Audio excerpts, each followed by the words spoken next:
kamu pikirkan sewaktu Indonesia telah memproklamasikan kemerdekaannya? Apakah kehidupan sudah enak dan tentram karena tidak ada penjajah? Atau masih susah? Hai Sosius, waktu Republik Indonesia masih berumur beberapa bulan, Indonesia mengalami hiperinflasi yang disebabkan karena beredarnya lebih dari satu mata uang dan tidak terkendali. Jadi, dulu masih pakai mata uang Jepang.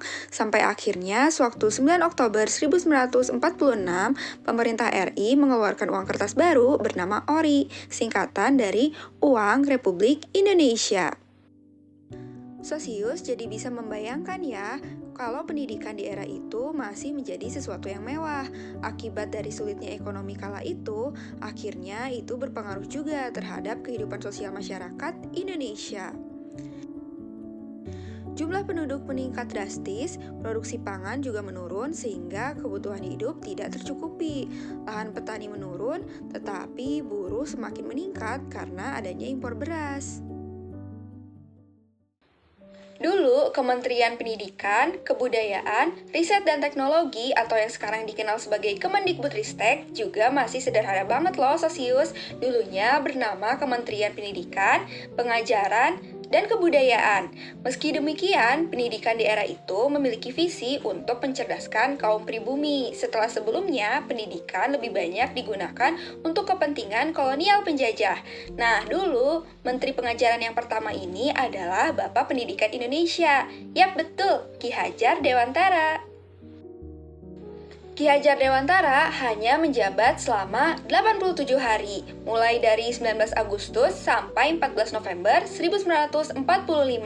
Walaupun singkat, tapi di masanya menjabat, ia berusaha mengubah pendidikan kolonial menjadi pendidikan kebangsaan sesuai dengan amanat UUD 1945. Salah satunya adalah dengan instruksi untuk para guru-guru melaksanakan prinsip-prinsip pendidikan nasional yang berpijak pada kekuatan dan kebudayaan nasional. Selain itu, Ki Hajar Dewantara juga merupakan tokoh yang aktif dalam organisasi sosial dan politik, terkenal karena tulisannya yang tajam dan berani sebagai wartawan. Hal tersebut bermula dari perkenalannya dengan Douwe Dekker, pemimpin surat kabar The Express. Ki Hajar Dewantara telah berjasa dalam memperkenalkan konsep kepemimpinan dan kekeluargaan, dua hal yang menjadi konsep penting dalam ilmu sosiologi, walaupun saat itu sosiologi belum dikenal secara resmi. Sampai akhirnya, pada 1948, Profesor Mr. Sunaryo Kolopaking pertama kali memberikan kuliah sosiologi di Akademi Ilmu Politik Yogyakarta, atau yang sekarang dikenal sebagai Visipol UGM.